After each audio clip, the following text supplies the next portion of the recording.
Well, I am old enough to know that I've watched those grafts go from the large 4mm plugs down to single hair grafts, double hair grafts, and what's known now, most people understand as follicular units, natural follicular units. And that since 1994, we've been nothing but follicular units. 100%, whether it was on the front hairline, the back, the crown, wherever. So the biggest trend, I would have to say, in all of surgery, that hair transplant surgery, has been away from the larger graft toward the smaller grafts. The next trend has been toward numbers. I can remember when people would ask me, well, what's the maximum number you do, Dr. Griffin? And I would say, 80 is the max. Oh, that's a whole day.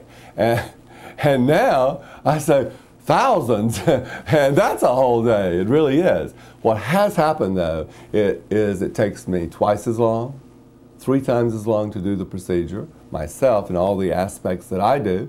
It takes me 2 to 4 times more employees to do it and to help me. So it's a lot longer procedure than it was, but the results are well worth it, worth the time. And I think dollar for dollar, patients get a better value today than they did before.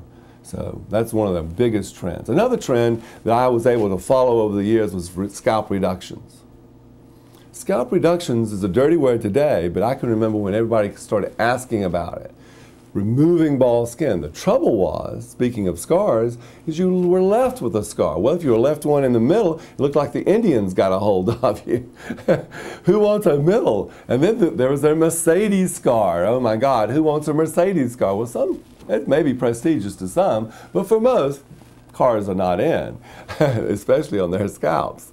I'm glad it wasn't Z's for Zorro, but yeah, anyway, scars were there, and you had to figure a way to cover it. The last time I did scalp reduction was probably 10 years ago. It was a lazy ass. It was hidden on one side, and not everybody, it was not offered to everybody. And I never did more than 2 scalp reductions there toward the end on anyone. It wasn't efficient to do otherwise. Remember though, your scalp and skull really stays about the same size. If you can reduce it some. So it may still have a role. You know, when I see a young child who has a large scar, one of the first things I want to do is really get rid of much of that scar, shrink it down to a smaller spot to transplant, and then come back with transplanting. So I do think there's still a role for it. I think the world is filled with really gray zones, and everything is not black or white.